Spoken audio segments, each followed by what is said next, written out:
ቀዳማዊ ኢህአዴግ ከስልጣን እንደተወገደና ለውጡ እንደተቀጣጠለ ሰሞን ጠቅላይ ሚኒስትር አብይ አህመድ ጋዜጠኞቻችንን አጥብቀው በመውቀስ ከጋዜጠኛ የሚጠበቅ ሙያዊ ተግባር እንዲያከናውኑ ለውጡንና የዲሞክራሲያዊ ስርዓት ግንባታውን እንዲያግዙ አሳስበው ነበር። ይህን ተከትሎ ጋዜጠኞቻችን ከኖሩበት የካድሬነት ዋሻ የወጡ በመምሰል በጎሳ ግጭት የተነሳ በየቦታው በዜጎች ላይ የሚደርሱ የሞት የመፈናቀልና የንብረት መዘረፍ አደጋዎችን በተንቀሳቃሽ ምስል በማስደገፍ ማቅረብ ጀምረው ነበር።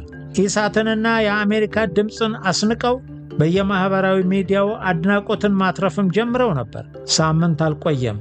ተንቀሳቃሽ ምስሉን ትተው ዜናውን ብቻ ያቀርቡ ጀመር። የሶሪያን ህዝብ መፈናቀል በሰው ጎርፍና በህንፃ ፍርስራሽ አጅበው እያሳዩ ሲዘግቡ የእኛን ያለ አባሪ ምስክር ያቀርቡት ገቡ። ቀስ በቀስም እንዲህ አይነቱን ወቅታዊ ዜና በዜና መሃል ይሸጉጡት ጀመር። በተቃራኒው የጠቅላይ ሚኒስትር አብይ አህመድን የማይሰለች ንግግር እየቆራረጡ የየዜናውና የየፕሮግራሙ መውጫና መግቢያ የሰዓት መዳረሻ አደረጉት። ህዝቡን በማይሰለች ንግግር አሰለቹት። እዚህ ላይ ነው ከላይ የጠቀስነው ጋዜጠኝነት የአስተሳሰብ ህዳግ ነው a frame of mind የሚለው ጥቅስ ቁም ነገር የሚገለጠው።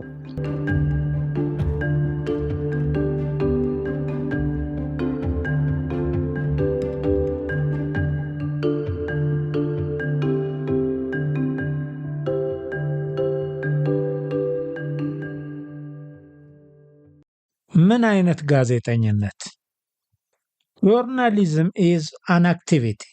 It is a frame of mind. It's a way of looking into the world. This is what journalism is. Putting yourself into the service of another people by gathering information, filtering it, organizing it, so people can conduct better life. ይህን የተናገረው አልቤርቶ ካይሮ ነው። ሲተረጎም ጋዜጠኝነት ተግባር ነው። ጋዜጠኝነት የአስተሳሰብ ህዳግ ነው። ጋዜጠኝነት ዓለምን የመመልከቻ መንገድ ነው። መረጃ በመሰብሰብ የተሰበሰበውን መረጃ አበጥሮ በማደራጀት ሰዎች የተሻለ ህይወት እንዲኖሩ ራስን ለሌሎች አሳልፎ መስጠት ነው ጋዜጠኝነት። አልቤርቶ ካይሮ የተባለ በጋዜጠኝነት ሙያ ላይ ጥናት ያደረገ ሰው እንደሚለው አንድ ሰው በአንድ ጉዳይ ላይ መረጃ ከሰበሰበ የሰበሰበውን መረጃ በስልት ከተነተነ የትንተናውን ውጤትና ያለውን መረጃ ለማህበረሰቡ ካካፈለ በዚህም ማህበረሰቡ የተሻለ ህይወት እንዲኖር ካደረገ ጋዜጠኛ ነው። በጋዜጠኝነት ሙያ ውስጥ ዋናው ቁም ነገር ለዜጎች መረጃን በመስጠት የተሻለ ህይወት እንዲኖሩ ማድረግ ነው። ይህ ነው የጋዜጠኛው ዓለም አቀፋዊ ክህሎት። አንድ ጋዜጠኛ በየትኛውም የዓለም ክፍል ይኑር ዋናው ተግባሩ ይህ ነው። ይህ የሙያው የመሰረት ድንጋይ በመሆኑ ጋዜጠኛው በአስቸጋሪ ውስጥ እንኳ ሊያከብረው የሚገባ የሙያ ስነ ምግባር ነው። ትክክለኛ መረጃን ማቅረብ ለሙያው ታማኝ መሆንን ይጠይቃል። ታማኝነት የጋዜጠኝነት ዋልታ ነው። በጋዜጠኝነት ተግባር ውስጥ የታማኝነት ቦታ በምንም ሊተካ አይችልም። ጋዜጠኞች ግልጽና ቀጥተኛ እንዲሆኑ ሙያው ያስገድዳቸዋል። ለሚሰሩለት ማህበረሰብ በምንም ምክንያት የተሳሳተ መረጃ ወይም የተወላገደ የመረጃ ትንተና ሊያቀርቡ አይገባም። ጋዜጠኝነት ሐሳብን፣ ዕውቀትን የሚመራ እንጂ በፖለቲካው ስርዓት ፍላጎት የሚመራ መሆን የለበትም። በዚህ የተነሳ ነው ጋዜጠኛ የቤተ መጻሕፍት ሰራተኛንና የመምህርን ኃላፊነት ደርቦ የሚወጣ ነው የሚባለው። የቤተ መጻሕፍት ሰራተኛ ለአንባቢያን ትክክለኛውን መረጃ የማቅረብ ኃላፊነት አለበት። መምህር ደግሞ ዕውቀትን ሳያዛንፍ በግልጽ ለተማሪዎች ማስተላለፍ ነው ኃላፊነቱ። አንድ ጋዜጠኛ እነዚህን በማጣመር በትክክለኛ መረጃ ላይ ተመርኩዞ እውነትንና ዕውቀትን በግልጽና በቀጥታ ለማህበረሰብ ያቀርባል። ጋዜጠኛ ታማኝነትን በፖለቲካዊ አመለካከት ሊከልሰው አይገባም። ላለፉት 27 ዓመታት የሀገራችን ጋዜጠኝነት ዋልታ ሆኖ ሲያገለግል የቆየው ሙያዊ ታማኝነት ሳይሆን ልማታዊነት ነው። ከልማታዊነትም ቁሳዊ ልማታዊነት። እዚህ ላይ ልማታዊነት ምንድን ነው? ልማታዊ ጋዜጠኝነት ምንድን ነው የሚለውን ለመተንተን ድርሳን ማገላበጥ፣ የሀገራትን ልምድ መፈተሽ፣ ጊዜ ማጥፋት ነው። በኢትዮጵያ አውድ ልማታዊ የሚል ቅጥያ የሚገባለት ስም ሁሉ ፍቺው ተጣርሷል። ልማታዊ ማለት ከመንግስት ከፖለቲካ አስተዳደሩ ማለት ከህወሓት ኢህአዴግ ጋር የወገነ ማለት ነው። ልማታዊ ጋዜጠኝነት ማለት የመንግስትን አቋም ተቀብሎ የፕሮፓጋንዳ ስራ የሚሰራ የሙያ ዘርፍ ሲሆን ልማታዊ ጋዜጠኛ ማለት ደግሞ ይህን ሙያ ተግባራዊ የሚያደርግ የሙያውን ካስማ ታማኝነትን አሽቀንጥሮ የጣለ ካድሬ ማለት ነው። ልማታዊ ጋዜጠኞች በዜናቸው የሚያቀርቡት በአምዳቸው የሚጽፉት መረጃ እውነተኛነት አያስጨንቃቸውም። የሚሰጡት ትንተና ሳይንሳዊ ስልት አልባ ቢሆንም ከመረጃው ጋር ባይሰምር አይደንቃቸውም። ግባቸው ለማህበረሰቡ ትክክለኛ መረጃ አቅርበው ማሳወቅ፣ ችግርን መፍታት አይደለም። ዓላማቸው የፖለቲካ ስርዓቱን አስተሳሰብ በማህበረሰቡ ውስጥ ማስረጽ ነው። በዚህም የተነሳ ዜናቸው መረጃ ከመስጠት ይልቅ ለፕሮፓጋንዳ የቀረበ ነው። ቆመንለታል ስለሚሉት ልማት እንኳን የሚያቀርቡት መረጃ እጅግ የተጣረሰና መሳ ውሸት ነው። ዛሬ ተጠናቆ ተመረቀ ያሉትን ፕሮጀክት በወሩ 80 በመቶ ተጠናቀቀ ብለው ሲያቀርቡ የህሊና ፈተና አይሆንባቸውም። ታማኝነታቸውን እንዳፈረሱ አይሰማቸውም። የእነሱ ታማኝነት ለማህበረሰቡ ሳይሆን ለመንግስት ነው። ከመንግስት ፍላጎት አፈንግጠው ተጨባጭ መረጃ ላይ ተመርኩዘው የሚሰሩ ጋዜጠኞች ጸረ ልማትና አሸባሪ የሚል ቅጥያ እየተለጠፈባቸው በተደጋጋሚ በእስር ቤት ሲማቅቁ፣ ሀገር ጥለው ሲሰደዱ፣ ልማታዊ ጋዜጠኞች በየቴሌቪዥኑና ራዲዮው የመንግስትን የሸፍጥ ድርሳን እያነበነቡ በግለሰቦች በማህበረሰቦችና በሀገር ላይ በደል ፈጽመዋል። ጋዜጠኝነት በየትኛውም የሙያ ዘርፍ ውስጥ ከሚደርሰው ጥፋት የተወሰነ ድርሻ አለው። በኮንስትራክሽን መስክ የደረሰው ሀገራዊ ጥፋት፣ በሙስና የባከነው ሀብት፣ በፍትህ እጦት የደረሰው በደል ወዘተ ለማጎንቆሉና አብቦ ለማፍራቱ የጋዜጠኞች መረጃን የመፈልፈል የመተንተንና ለህዝብ የማቅረብ ኃላፊነትን ያለመወጣት ትልቅ አስተዋጽኦ አለው። ሙያቸውን አክብረው ሰርተው ቢሆን ባያጠፉት እንኳን ያቀጭጩት ነበር። የጋዜጠኛ ነፍስ ከእውነት ጋር የተቆራኘ ነው። የእውነትና የጋዜጠኛ ቁርኝነት እንደ ቁርባን ጋብቻ የማይፈርስ ነው። ከእውነት ጋር የተፋታ ጋዜጠኝነትና የረከሰ ቁርባን አንድ ናቸው። ጋዜጠኛ ለሙያው ታማኝ ነው ማለት ለእውነት ታማኝ ነው ማለት ነው። ለእውነት የሚታመን ዜጎችን የሚያከብር የብዙሃን መገናኛና ጋዜጠኞችን ያላፈራ ሀገር በምንም አይነት ዴሞክራሲያዊ ስርዓት ሊገነባ አይችልም። የብዙሃን መገናኛዎችና ጋዜጠኞች በአንድ ሀገር ዴሞክራሲያዊ ስርዓት ግንባታ ውስጥ ጉልህ ድርሻ አላቸው። በሀገራችን ይህ ሲሆን አይታይም። አብዛኞቹ የብዙሃን መገናኛ ተቋማትና ጋዜጠኞች ራሳቸውን የፖለቲካዊ አስተዳደሩ ፈረሶች አድርገው በመቁጠራቸው የመጣው መንግስት ሁሉ ኮርቻውን ጭኖ የሚጋልባቸው ሆነዋል። ጋዜጠኛ ይጠይቃል። ጥያቄ የመረጃ መቆፈሪያ ዶማ ነው። በአብዛኛው የሀገራችን ጋዜጠኞች የሚጠይቁት እውነተኛ መረጃ ፈልገው ሳይሆን ለተጠያቂው የመናገር ምክንያት ለመሆን ያክል ነው። የሲቪክ ማህበራት መሪዎች፣ ተቃዋሚ የፖለቲካ ፓርቲ መሪዎች፣ ጋዜጠኞች ሲታሰሩ የብዙሃን መገናኛና የጋዜጠኞች ሚና ከህወሓት ኢህአዴግ መንግስት የተሰጣቸውን መረጃ አጣፍጦ ከማቅረብ የዘለለ አልነበረም። ፀሐይ የሞቀው ዓለም ያወቀው እውነትና መረጃ ላይ ተኝተው የዲሞክራሲ ግንባታ ሂደቱን ወደ ኋላ ጎትተውታል። እዚህ ላይ መንግስት ነፃነቱን ካልሰጣቸው ምን ያድርጉ የሚል ከንቱ ጥያቄ ሊነሳ ይችላል። በመጀመሪያ ደረጃ ነፃነት ከሌላ አካል የምንሰጠው አይደለም፣ የምናስነጥቀው ነው።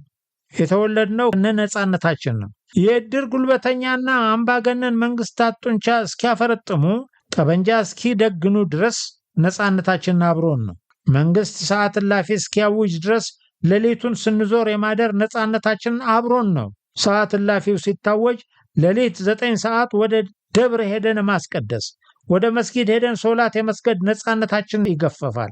ጋዜጠኛው የዜጎች ነፃነት እንዳይሸራረፍ የመጠየቅ እውነትን ለማህበረሰብ የማቅረብ ነፃነቱን ለምን ለዳቦ ይሸጠዋል? ከህወሓት ኢህአዴግ ቀደም ባለው መንግስታት የነበሩ አብዛኞቹ ጋዜጠኞች እኮ እስከ ነፃነታቸው ኖረዋል። አንዳንዶቹም እስከ ነፃነታቸው ተሰውተዋል። ጋዜጠኝነት በዘመነ ቀዳማዊ ኢህአዴግ። ቀዳማዊ ኢህአዴግ ከስልጣን እንደተወገደና ለውጡ እንደተቀጣጠለ ሰሞን ጠቅላይ ሚኒስትር አብይ አህመድ ጋዜጠኞቻችንን አጥብቀው በመውቀስ ከጋዜጠኛ የሚጠበቅ ሙያዊ ተግባር እንዲያከናውኑ፣ ለውጡንና የዲሞክራሲያዊ ስርዓት ግንባታውን እንዲያግዙ አሳስበው ነበር። ይህን ተከትሎ ጋዜጠኞቻችን ከኖሩበት የካድሬነት ዋሻ የወጡ በመምሰል በጎሳ ግጭት የተነሳ በየቦታው በዜጎች ላይ የሚደርሱ የሞት የመፈናቀልና የንብረት መዘረፍ አደጋዎችን በተንቀሳቃሽ ምስል በማስደገፍ ማቅረብ ጀምረው ነበር። ኢሳትንና የአሜሪካ ድምፅን አስንቀው በየማህበራዊ ሚዲያው አድናቆትን ማትረፍም ጀምረው ነበር። ሳምንት አልቆየም፣ ተንቀሳቃሽ ምስሉን ትተው ዜናውን ብቻ ያቀርቡ ጀመር። የሶሪያን ሕዝብ መፈናቀል በሰው ጎርፍና በህንፃ ፍርስራሽ አጅበው እያሳዩ ሲዘግቡ የእኛን ያለ አባሪ ምስክር ያቀርቡት ገቡ። ቀስ በቀስም እንዲህ አይነቱን ወቅታዊ ዜና በዜና መሃል ይሸጉጡት ጀመር። በተቃራኒው የጠቅላይ ሚኒስትር አብይ አህመድን የማይሰለች ንግግር እየቆራረጡ የየዜናውና የየፕሮግራሙ መውጫና መግቢያ የሰዓት መዳረሻ አደረጉት። ህዝቡን በማይሰለች ንግግር አሰለቹት። እዚህ ላይ ነው ከላይ የጠቀስነው ጋዜጠኝነት የአስተሳሰብ ህዳግ ነው፣ ፍሬም ኦፍ ማይንድ የሚለው ጥቅስ ቁም ነገር የሚገለጠው። በዘመነ ደርግም ሆነ በዘመነ ቀዳማዊ ኢህአዴግ አብዛኞቹ ሙሉ በሙሉ ማለት ይቻላል በተለይ በመንግስት የብዙሃን መገናኛ ውስጥ የሚሰሩ ጋዜጠኞች ሙያው የሚጠይቀውን የመጠየቅና በመረጃ ላይ ተመርኩዞ ጥያቄዎችን የመመርመር ትክክለኛውን መረጃና ትንታኔ ለህዝብ የማቅረብ ክህሎት አላዳበሩም። ይልቁንም ያለመጠየቅን የመንግስትን ቃል እንደ መረጃ ያለ ጥያቄ አመን ብሎ መቀበልን ስራዬ ብለው በመያዝ የመንግስት ፕሮፓጋንዳ ማውረጃ ቱቦዎች ሆነው ነው የኖሩት። ታዲያ በዚህ ለዓመታት በገነቡት ለመንግስት ፕሮፓጋንዳ የገበረ አእምሮ እንዴት ብለው ነው መረጃን ቆፍረው እውነትን አበጥረው የሚያቀርቡት? ለዲሞክራሲያዊ ስርዓት ግንባታ ጋዜጣ ሆኖ የኖረ አእምሮ በተፈቅዶልሃል ብቻ የዲሞክራሲ ግንባታ ፋና ወግ የሚሆነው እንዴት ነው? በብዙሃን መገናኛ ላይ የሚቀርቡ ፕሮግራሞች የሚሰናዱት በጋዜጠኞች ብቻ አይደለም። የጋዜጠኛነት ሙያ በትምህርትም ሆነ በልምድ ያላዳበሩና ራሳቸውን ጋዜጠኛ ብለው የማይጠሩ ግለሰቦች በጽሁፍና በኤሌክትሮኒክስ የብዙሃን መገናኛ ላይ በርካታ ፕሮግራሞችን ያቀርባሉ። እነዚህ ፕሮግራሞች በጋዜጠኞች ከሚቀርቡ ይልቅ ሰፊ ጊዜ ይይዛሉ። በሀገራችን ያለ ሙያ ስልጠናና ልምድ በራዲዮና በቲቪ የአየር ሰዓት ይዘው ፕሮግራሞችን በማቅረብ በተለያዩ የጥበብ ስራዎች ላይ ተሰማርተው በህዝብ ዘንድ እውቅና ያገኙ ግለሰቦችን፣ አርቲስቶችን የሚስተካከል የለም። የታዋቂ አርቲስቶች የሬዲዮና የቴሌቪዥን ፕሮግራም ማዘጋጀት ወይም የተዘጋጀ ፕሮግራም አቅራቢ ሆኖ መስራት በየሀገሩ የተለመደ ተግባር ነው። በየሀገራቱ ከፍተኛ ተከታታይ ያላቸው፣ በዚህም የተነሳ በፖለቲካዊና ማህበራዊ ሁነቶች ላይ ከፍተኛ ተጽዕኖ ማሳረፍ የሚችሉ የቲቪና የሬዲዮ ፕሮግራሞችም አሉ። ለምሳሌ ያክል በአሜሪካ ካሉት ፕሮግራሞች መካከል ኦፕራ ሾውንና ዴይሊ ሾውን መጥቀስ ይቻላል። አብዛኞቹ ፕሮግራሞች የእውቀትና የንባብ ዝግጅት የሚደረግባቸው አይደሉም። ምንም ለውጥና ማስማማት ሳይደረግባቸው ከሌሎች ሀገሮች የቴሌቪዥንና የሬዲዮ ፕሮግራሞች የተገለበጡ ናቸው። ለአብነት ያክል የተለያዩ የተፈጥሮ ስጦታ ታለንት ሾው እና የዘፈን ወይንም አይደል ፕሮግራሞችን እስማማለሁ አልስማማም፣ ዲል ኦር ኖ ዲል፣ የቤተሰብ ጨዋታ ወዘተ ከነዚህ መካከል የሚመደቡ ናቸው። በእርግጥ እንደ የተፈጥሮ ስጦታ ታለንት ውድድሮች ያሉት መሰረታዊ ለውጥ ሊደረግባቸው የሚችሉ ላይሆኑ ይችላሉ። ይሁን እንጂ የመድረክ አደረጃጀትና የዳኞች ፍርድ ወይም ውሳኔ አሰጣጥ ላይ ሀገርኛ መልክ መስጠት ይቻል ነበር። በጣም የሚገርመው ደግሞ በእነዚህ ፕሮግራሞች ላይ የተሰየሙ ዳኞች በአስገልባጩ ፕሮግራም ላይ የተሰየሙት ዳኞች የሚጠቀሙበትን ቋንቋ እንዳለ ወደ አማርኛው ተርጉመው መጠቀማቸው ነው። የዳኞቹን የአስተያየት አሰጣጥ፣ የእጅ አወነጫጨፍ፣ የስሜት አገላለጽ ወዘተ ለመረመረ ዳኞቹ የአስገልባጩን ፕሮግራም ዳኞች በፊልም እየተመለከቱ አንተ ገሌን አንቺ ገሊትን እንሁን እየተባባሉ ያጠኗቸው ይመስላሉ።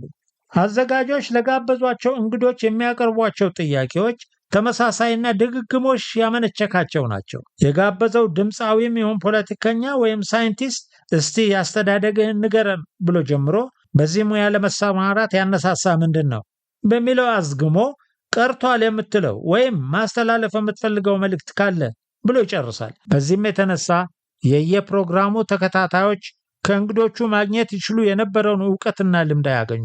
አብዛኞቹ የፕሮግራም አዘጋጆች ከንባብ ለሚገኝ ብቻ ሳይሆን ለአልፎ ሄያጅ የአደባባይ ዕውቀትም ባዳ ናቸው።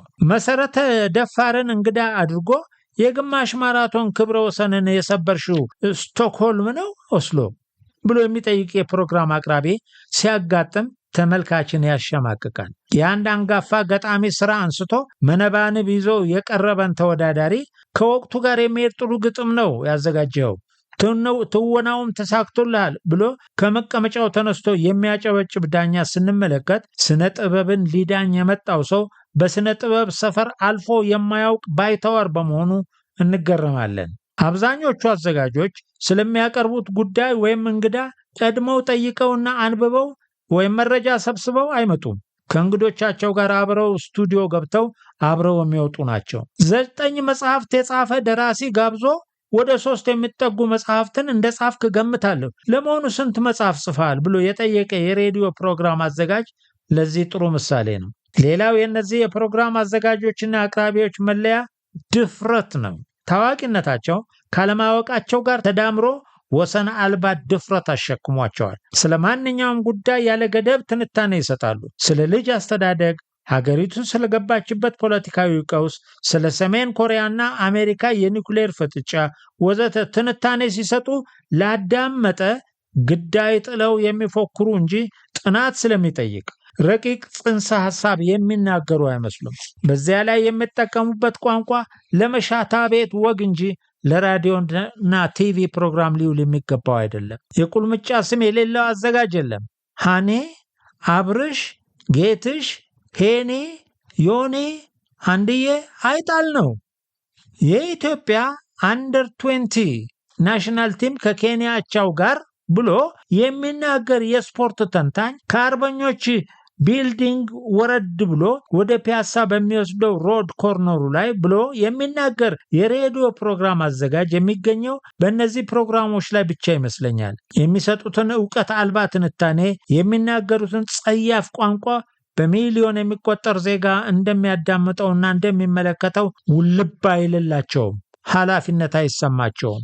የእነዚህ ፕሮግራም አዘጋጆችና አቅራቢዎች ሶስተኛውና ዋናው የጋራ ባህሪ የሚያቀርቧቸው ዝግጅቶች አገራዊና ማህበራዊ ግብ አልባ መሆናቸው ነው።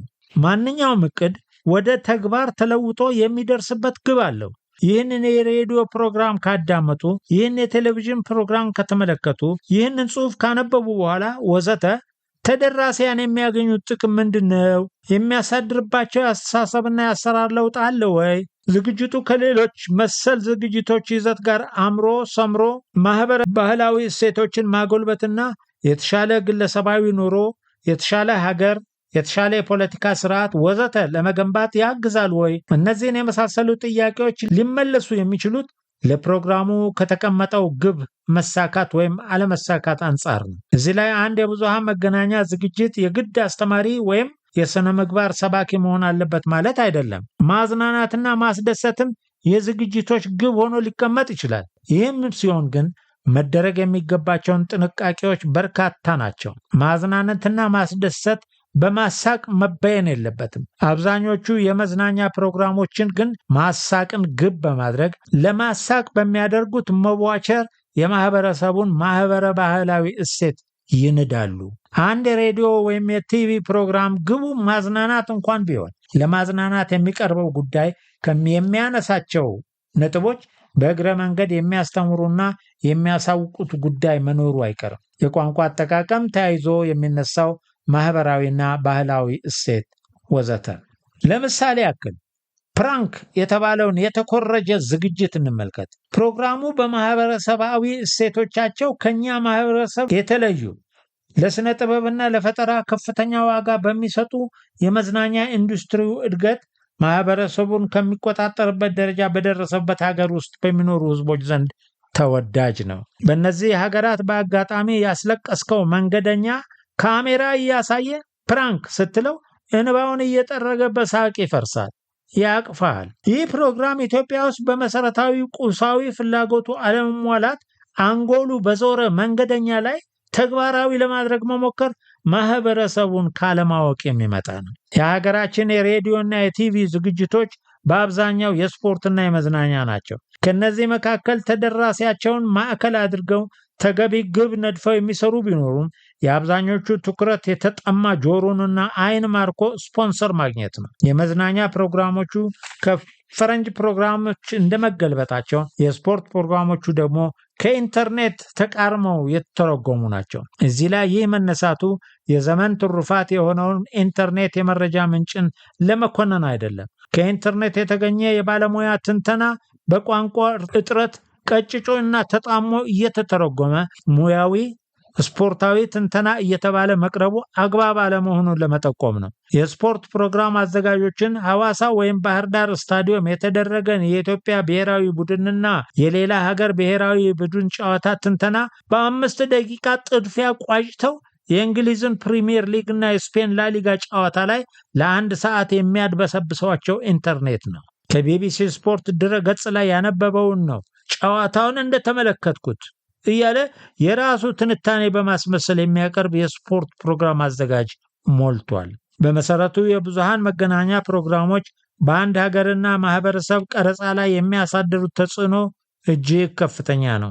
ወላጆች የልጆቻቸውን ባህሪ በመቅረጽ ሂደት ትልቅ እንቅፋት ከሚሆንባቸው ጉዳዮች ዋናው የብዙሃን መገናኛ ፕሮግራሞች ናቸው። ለምሳሌ ያክል በአሜሪካ ሀገር አንድ አሜሪካዊ ሕፃን 18 ዓመት እስኪሆነው ድረስ 16,000 የተቀነባበሩ የፈጠራ ግድያዎችን፣ 200,000 የግጭት ተግባራትን አክት ኦፍ ቫዮለንስ በቲቪ ፕሮግራሞች ይመለከታል። ጤናማ ከአእምሯዊ እድገቱ የሚያፋልሱ ግጥሞችን በየዘፈኑ ያዳምጣል። በሕፃናት የሰብዕና ሞዴል በመምረጥ ሂደት የቴሌቪዥን ፕሮግራሞች ከፍተኛ ተጽዕኖ ያሳድራሉ።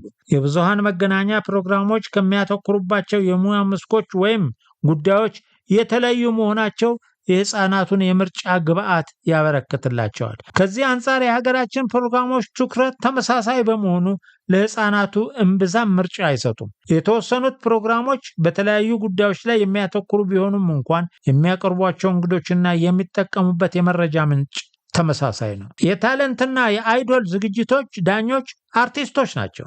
የቴሌቪዥኑ የአብዛኞቹ ፕሮግራሞች አዘጋጆችና አቅራቢዎች አርቲስቶች ናቸው። በየፕሮግራሙ የሚቀርቡ እንግዶችም በአብዛኞቹ አርቲስቶች ናቸው። በየአውደ ዓመቱ የሚቀርቡት ልዩ ዝግጅቶች እንዲሁም እንግዶችም እንዲሁ አርቲስቶች የማይገቡበት የሙያ መስክ የለም። ታዲያ ልጆቻችን ሲያድጉ ማንን መሆን እንደሚፈልጉ ለምን እንጠይቃቸዋለን? መልሱ ያለው በልጆቻችን ልቦና አይደለም፣ በራዲዮው ልሳን፣ በቴሌቪዥኑ ገጽ ላይ ነው። እዚህ ላይ ችግሩ ሙሉ በሙሉ ለማስወገድ ባይቻልም እንኳ ለመቀነስ ምን መደረግ አለበት የሚለውን ጥያቄ ለመመለስ መሞከር ከዚህ አይነቱ ትችት ማሳረጊያ የሚጠበቅ ነው። ወደዚያ ከማምራታችን አስቀድሞ ግን የሀገራችን ብቻ ሳይሆን የዓለምን ጋዜጠኝነትና ጋዜጠኞች በበጎም በመጥፎም እየተፈታተነ ስላለው ኢንተርኔት አንዳንድ ነጥቦችን መጥቀስ ተገቢ ነው። ኢንተርኔትና ጋዜጠኝነት ወይም ጋዜጠኝነትና ኢንተርኔት በመስኩ ላይ የተደረጉ ጥናቶች ጆንሰን ኤንድ ኬይ 2003 በአውሮፓ አቆጣጠር እንደሚያሳዩት ባለፉት 2 አስርታት በዓለም ላይ ጋዜጠኝነት በማህበረሰባዊ ተግባቦት ውስጥ ተመራጭና ዋና የመረጃ ምንጭ መሆኑ እየቀነሰ መጥቷል።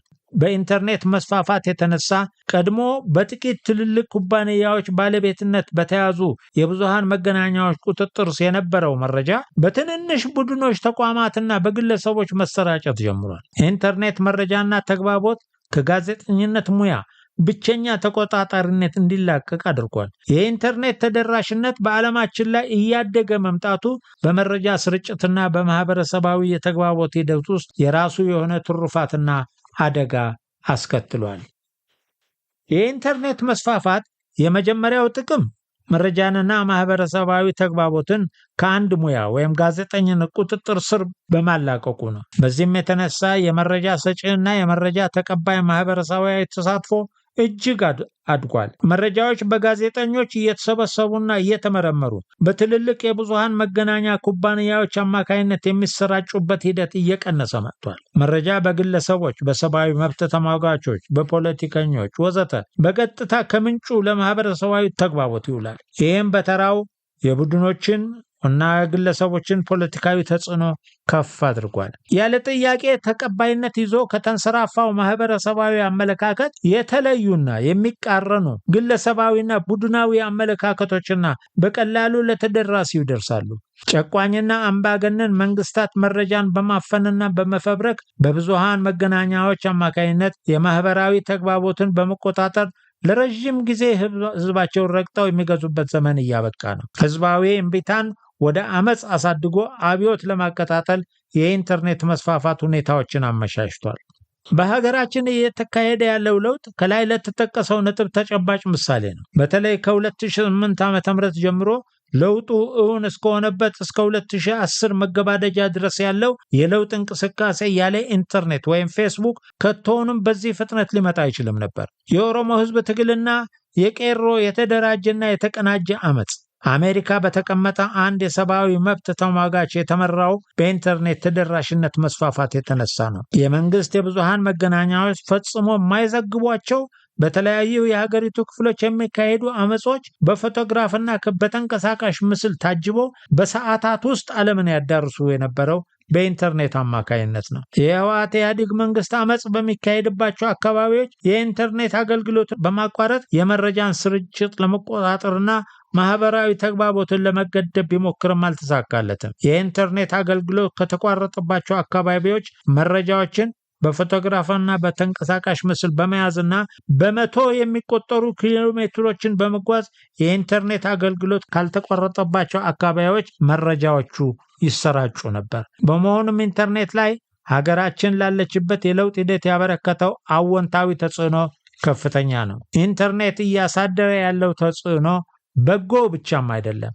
ለበጎ አስተዋጽኦ ጎን ለጎን ጉዳትም እያስከተለ ነው። የመረጃ ተአማኒነት ጥያቄ ውስጥ መውደቅ በኢንተርኔት ከተከሰቱ ችግሮች አንዱና ዋናው ነው። በኢንተርኔት የሚሰራጩ መረጃዎች ከተለያዩ ምንጮች የሚገኙ በመሆናቸው ተአማኒነታቸውን ለማረጋገጥ አስቸጋሪ ነው። ለምሳሌ ያክል ከላይ በጠቀስነው የለውጥ እንቅስቃሴ ከ2008 ጀምሮ በማህበራዊ ሚዲያ የተለቀቁ መረጃዎችና በእነዚህ መረጃዎች ላይ የተመሰረተውን ማህበረሰባዊ ተግባቦት መመልከት ይቻላል። በሌሎች ሀገራት የተደረጉ አመጾችና ግጭቶችን ከኢንተርኔት ተወስዶና በፎቶ ማበጃ ወይም ፎቶሾፕ አበጃጅቶ በኢትዮጵያ ውስጥ የተከናወነ አስመስሎ በማህበራዊ ሚዲያ በማሰራጨት የለውጡን እንቅስቃሴ ለማፋጠንና ለማጓተት ውሏል። ሌላው ከኢንተርኔት ጋር ተያይዞ የመጣው አሉታዊ ክስተት የወጣቱ የመረጃ ፍላጎት ውሱንነት ነው። ባለፉት 40 ዓመታት ውስጥ የነበረውን ወጣት የመረጃ ፍላጎት ዛሬ ካለው ወጣት የመረጃ ፍላጎት ጋር ሲነጻጸር ዛሬ ያለው ወጣት መረጃዎችን በእጅጉ ይመርጣል። ከማህበረሰባዊ መረጃዎች ይልቅ ግለሰቦችንና ቡድኖችን ለሚመለከቱ መረጃዎች ከፍተኛ ፍላጎት አለው። የዛሬው ወጣት ላለፉት 40 ዓመታት ከነበረው ወጣት አንጻር የፖለቲካ ፍላጎቱ እጅግ ዝቅ ያለ እንደሆነም ጥናቱ ይገልጻል። የብዙሃን መገናኛና ጋዜጠኝነት ከኢንተርኔት መስፋፋት ጋር ተፈላጊነቱ እየቀነሰ መጥቷል። ከዚህም ጋር ተያይዞ የቀድሞ የጋዜጠኝነት ሞዴል ተፈላጊነቱ ቀንሷል። ትረካዎች የማህበረሰባዊ ስነምግባር መጠበቂያ መሆናቸው እያበቃ ነው። በእርግጥ ይህ ከኢንተርኔት መስፋፋት ቀድሞ ምልክቱ ይታይ የነበረ ቢሆንም ኢንተርኔት ከፍተኛ ደረጃ ላይ አድርሶታል። ቀደም ባለው የጋዜጠኝነት ሞዴል ሰዎች የቀረበላቸውን ይቀበላሉ። የመረጃ ግብዓታቸው የሚወሰነው በብዙሃን መገናኛ ተቋሙ እንጂ በግለሰቦች ፍላጎት አልነበረም። በዛሬው የኢንተርኔት ዘመን ግን ሰዎች የሚወስዱት የቀረበላቸውን ሳይሆን የሚፈልጉትን ነው፣ መርጠው ለዛውም። ይህ በተራው በብዙሃን መገናኛ ተቋማት በጋዜጠኞች የመረጃ ይዘት ምንጭ ላይ ከፍተኛ ተጽዕኖ እያሳደረ ነው። የሬዲዮና የቴሌቪዥን ፕሮግራሞችን ስንቃኝ ከማህበረሰባዊና ፖለቲካዊ ፕሮግራሞች ይልቅ የመዝናኛና የስፖርት ዝግጅቶች እጅግ በርካታና ሰፊ ጊዜ ይዘዋል። የዚህ ስሌት ግልጽ ነው። ወጣቱ ማህበራዊና ፖለቲካዊ ቁም ነገር የያዙ መረጃዎችን አይፈልግም። ሙዚቃና ስፖርት ላይ ያተኮሩ መረጃዎችን ነው የሚያሳድደው። በዚህ የተነሳ የፕሮግራም አዘጋጆች በእነዚህ ይዘቶች ላይ የሚያተኩሩ ፕሮግራሞች ይዘው ነው ራዲዮና ቴሌቪዥን ጣቢያዎች የሚሄዱት። የማህበረሰባዊው እሴትና የፖለቲካዊ አስተዳደሩ መበላሸት የሚያሳስባቸው ግለሰቦች በእነዚህ ይዘቶች ላይ ያተኮሩ ፕሮግራሞች ይዘው ቢቀርቡም በብዙሃን መገናኛዎች ተቀባይነት የማግኘት እድላቸው እጅግ ጠባብ ነው። የግልም ሆኖ የመንግስት ሬዲዮና ቴሌቪዥን ጣቢያዎች በደስታ የሚቀበሉት ብዙ ተመልካች በተለይም ወጣቱን ማርከው ብዙ ስፖንሰር የሚያገኙባቸውን ፕሮግራሞች ነው። ዘመናዊ ኢንተርኔት የቀድሞውን ተቋማዊ የጋዜጠኝነት ሞዴል ከመረጃ ምንጭነት እያራቀው ወይም እያገለለው መምጣቱ በሰዎች ላይ ያደረሰውን ጉዳት ጠቅለል አድርጎ ሁለት ቦታ መፈረጅ ይቻላል። የመጀመሪያው ሰዎች ስለሚኖሩበት ዓለም ያላቸው መረጃ ዝቅተኛ እንዲሆን ወይም የተወሰነ እንዲሆን አድርጓል። በዓለማችን ላይ ስለሚከናወኑ ጉዳዮች ያላቸው መረጃ ከውስንነቱም በላይ በኢንተርኔት አማካኝነት ከተለያዩ ማህበራዊ ሚዲያዎች የሚቀዳ ቁንጽል ኒች ኒውስ ነው። ከላይ እንደጠቀስነው ሰዎች መረጃ የሚያገኙት በኢንተርኔት አማካኝነት ወደሚሰራጭ መረጃ በፈቃዳቸው መርጠው በመሄድ ነው። እንደ አሮጌው የጋዜጠኝነት ሙያ መረጃ በጋዜጠኞች ተዘጋጅቶ ወደ ሰዎች አይመጣም። በዚህ የተነሳ ሰዎች አዝናኝ ያልሆኑ ቁም ነገር አዘልና ጠጣር ፖለቲካዊ፣ ማህበራዊና ሳይንሳዊ መረጃዎችን አያገኙም። ሁለተኛው የኢንተርኔት አሉታዊ ጎን ሰዎች የሚጋሯቸው መረጃዎች እጅግ የተወሰኑ ወይም አነስተኛ እንዲሆኑ ማድረጉ ነው። የኢንተርኔት መረጃ ምንጮች ከግለሰቦች ጀምሮ ትልልቅ ተቋማት ወይም መንግስት ሊሆኑ ይችላሉ። ከነዚህ የተለያዩ ምንጮች የሚገኙት መረጃዎች የመለያየት እድላቸው ከፍተኛ ነው። በዚያ ላይ ሰዎች የሚፈልጓቸው መረጃዎች በተለያዩ ጉዳዮች ላይ ያተኮሩ ናቸው። እነዚህ ሁለቱ ተጣምረው በሰዎች መካከል ያለውን የጋራ መረጃና ግንዛቤ አሳንሰውታል። ዛሬ በሀገራችን ያሉ አብዛኛዎቹ ወጣቶች በጋራ መረጃ ላይ ተመርኩዘው ሊነጋገሩበት የሚችሉት ስለ የእንግሊዝ ፕሪሚየር ሊግ እና የስፔን ላሊጋ ነው። የጋራ የሆነ መረጃዎች የሌሏቸው ሰዎች በጋራ ሀገራዊና ማህበረሰባዊ ጉዳዮች ላይ እንኳን የተለያየ አመለካከት ይኖራቸዋል። ይህም በተራው ለሀገራዊ መግባባት ዳንቃራ ይሆናል። የኢንተርኔት ተደራሽነት እየሰፋ መምጣት ያስከተለውን በጎና ክፉ ቅኝት እዚሁ ገተን ወደዚህ ጽሑፍ መደምደሚያ ክፍል እንሻገር። ቀደም ብለን እንደጠቀስነው የዚህ ጽሑፍ ዋና ግብ ከብዙሃን መገናኛዎችና ከጋዜጠኝነት ጋር ተያያዥ ችግሮችን ለመፍታት ምን ቢደረግ ይሻላል ለሚለው ጥያቄ አጠቃላይ የመፍትሄ ሐሳብ ለመሰንዘር ነው። በሀገራችን የብዙሃን መገናኛ ውስጥ የሚታዩት ችግሮች በሙሉ በአንድ ወይም በሌላ በኩል ከሙያው የሥነ ምግባር ጉድለት፣ የኃላፊነት ስሜት አለመሰማትና የተጠያቂነት አለመኖር ጋር የተያዙ ናቸው። ጋዜጠኞች ሙያው ከሚጠይቀው ስነ ምግባር ያፈነገጡ ተግባራትን ያከናውናሉ።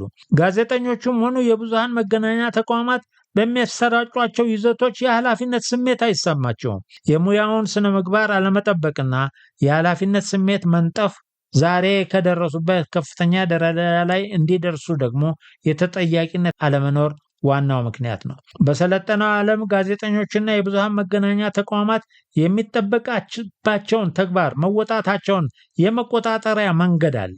የመረጃ ጥበቃ ወይም ጌት ኪፒንግ ይባላል። በሀገራችን አሁን በብዙሃን መገናኛ ተቋማትና በጋዜጠኝነት ሙያ ላይ የሚታዩትን ውስብስብና ዘርፈ ብዙ ችግሮች ለመፍታት የመረጃ ጥበቃ ከፍተኛ ሚና ሊጫወት ይችላል። በመሆኑም ስለ መረጃ ጥበቃ ምንነትና አሰራር በዘርፉ ሊያስገኝ የሚችለውን ጥቅም አጠር አድርገን እንመለከታለን።